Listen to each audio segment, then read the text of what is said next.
I was 16 when the police officer showed up at our door. "There's been an accident," he said, his face grim beneath the brim of his hat. My parents had been driving home from their anniversary dinner when a truck driver fell asleep at the wheel. They were pronounced dead at the scene. In an instant, my world imploded. The next few weeks passed in a blur of funeral arrangements, condolences, and the growing realization that I was now alone. That's when Aunt Rebecca stepped in. "Of course Olivia will come live with me," she announced at the reading of the will, her hand gripping my shoulder a little too tightly. "She's family." I'd always had a complicated relationship with my aunt. My father's older sister, Rebecca, had always seemed to resent him, though I never understood why. Growing up, I'd noticed how her smile would tighten whenever Dad talked about his promotion at the architectural firm, or when Mom showed off photos from our family vacations. But she was my only living relative, so I had no choice. The attorney handed me a sealed envelope. "Your parents left this for you to be opened when you turn 18, he explained. "I'll keep it in safekeeping until then." 2 years passed in Aunt Rebecca's spare bedroom. She wasn't cruel, exactly, but there was a coldness to her care. Basic necessities were provided, but little else. When I needed money for a school trip or new clothes, she'd sigh dramatically before reluctantly writing a check. "The insurance money from your parents barely covers your expenses," she'd remind me. "We need to be careful." I never questioned this. I assumed the modest ranch house my parents owned and their middle-class jobs hadn't left much behind. Besides, I was grateful to have a roof over my head, even if it never felt like home. On my 18th birthday, the attorney delivered the envelope as promised. Inside was a letter from my parents and a detailed account statement. "Dearest Olivia," it began in my mother's familiar handwriting. "If you're reading this, something has happened to us. Know that we love you more than anything in this world, and we've tried to prepare for every possibility, including this one." The letter explained that they had set up a trust fund for me when I was born. Years of careful saving, smart investments, and a substantial life insurance policy meant I had nearly $800,000 waiting for me. The money was to be managed by my guardian until I turned 25, with the provision that it could be used for my living expenses, education, and a down payment on a house when I was ready. "We want you to pursue your dreams without financial burden," my father had written. "Your future was always our priority." I stared at the document in shock, then confusion, then growing anger. If there was this much money, why had the past 2 years been so financially strained? Why was I working part-time at a coffee shop to save for college when there was more than enough set aside for my education? That evening, I confronted Aunt Rebecca, letter in hand. "Oh, that," she said dismissively after glancing at the papers. "Your father always was an optimist. Those investments didn't perform nearly as well as he anticipated. And after the funeral costs, estate taxes, and your living expenses, there's hardly anything left." "But the statement shows." "Financial statements can be misleading, Olivia," she interrupted. "Your father never did understand money properly. It's why your mother had to work so hard all those years." Her words stung, but they also rang false. My father had been meticulous with finances, teaching me the value of saving from the time I was old enough to have an allowance. "I'd like to speak with the trustee," I said firmly. "I'm the trustee," she replied with a cold smile. "And frankly, after everything I've done for you, this display of ingratitude is exactly what I would expect. You're just like your father, entitled and financially irresponsible." There it was, that flash of resentment I'd seen directed at my father so many times. But now it was aimed at me. "I want to see the account statements," I insisted. "You'll have full access when you're 25, she snapped. "Until then, be grateful for what you have. Now, I believe you have a shift at the coffee shop." I felt trapped. At 18, newly graduated from high school, and with no resources of my own. What could I do? I had been planning to attend State University, the only school I could afford with my savings and a partial scholarship. My dream school, Westlake College, with its prestigious architecture program, following in my father's footsteps, had accepted me, but the tuition was far beyond my means. Or so I had thought. That night, I couldn't sleep. Something wasn't adding up.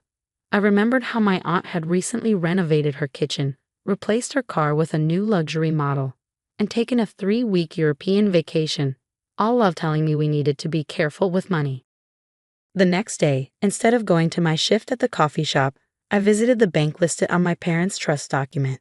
The teller couldn't provide account information, but confirmed the trust existed and directed me to the bank's trust department. "I'm sorry, but we can only discuss this with the trustee," the trust officer explained. "I understand," I said, "but can you at least confirm the current trustee?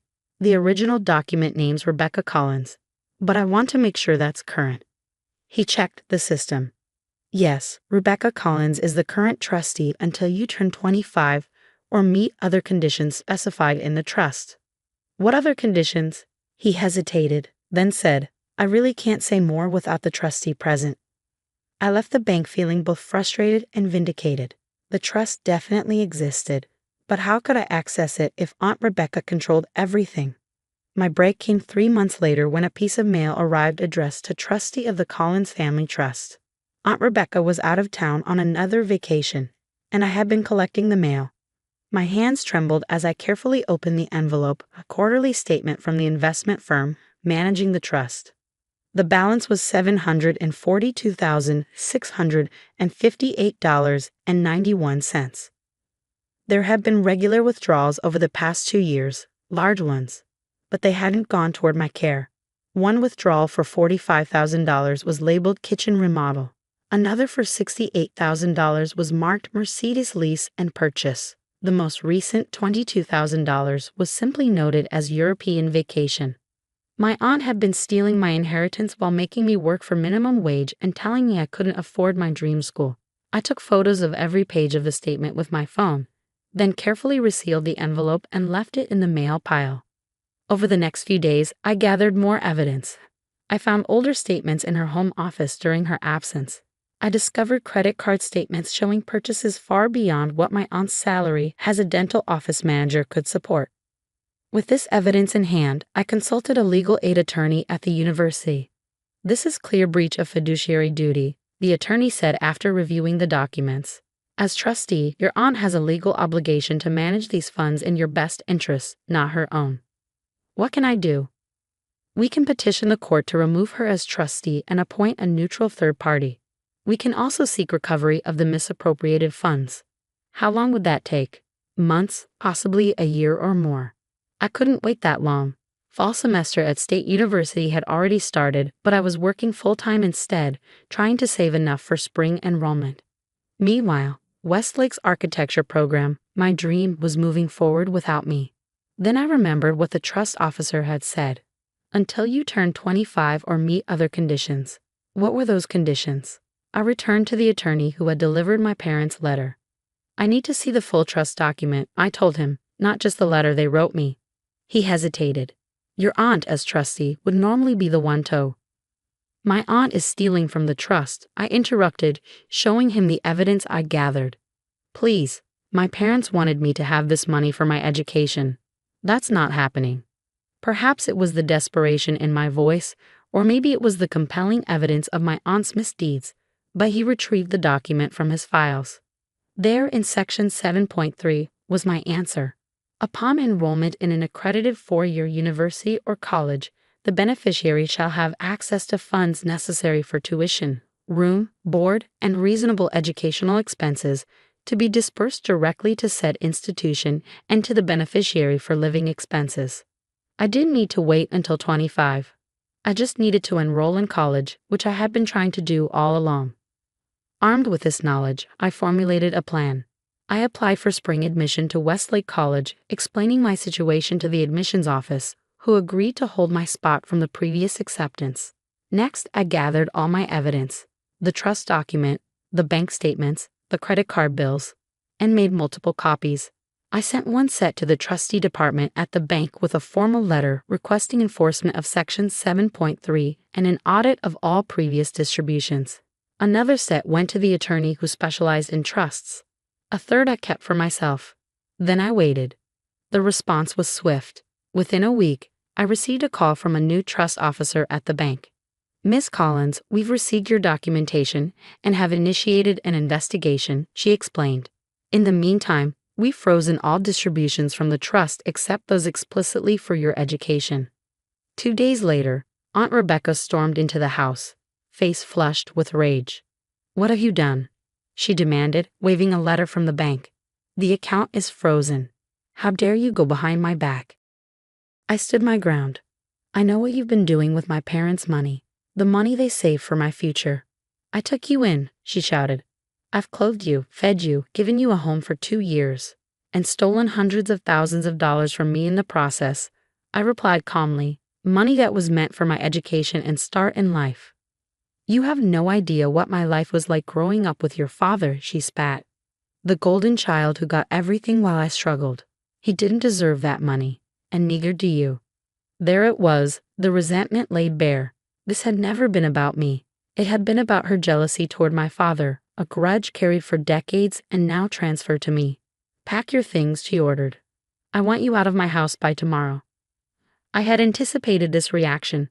I already have a dorm room waiting at Westlake, I told her.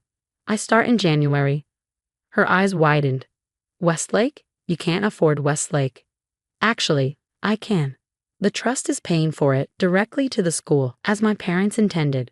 The next few months were a whirlwind. I moved in with a friend until the dorms opened, enrolled in my dream architecture program, and watched as the legal system slowly worked on recovering the funds my aunt had misappropriated. The bank removed Aunt Rebecca as trustee, appointing a professional manager in her place. The new trustee initiated proceedings to recover the stolen funds, and formal charges of financial exploitation were being considered. For nearly 3 years, I had no contact with my aunt. I threw myself into my studies, excelling in the program my father had once dreamed of attending himself, but couldn't afford without the financial planning he'd put in place for me. The irony wasn't lost on me. Graduation day arrived on a perfect spring morning. As I sat among my classmates in my cap and gown, I scanned the audience out of habit, not expecting to see any family there to celebrate with me. To my surprise, I spotted Aunt Rebecca in the back row. She looked smaller somehow, her normally immaculate appearance slightly disheveled. According to my lawyer, she had been ordered to repay over $300,000 to the trust and had been forced to sell her house and luxury car to comply. The threat of criminal charges had been dropped in exchange for full restitution. After the ceremony, she approached hesitantly, watching as my friends congratulated me with hugs and photos. Olivia, she said when we were finally face to face. Congratulations. Thank you, I replied, unsure what else to say. She fidgeted with her purse strap. You look so much like your father on his graduation day. I waited, sensing she had more to say.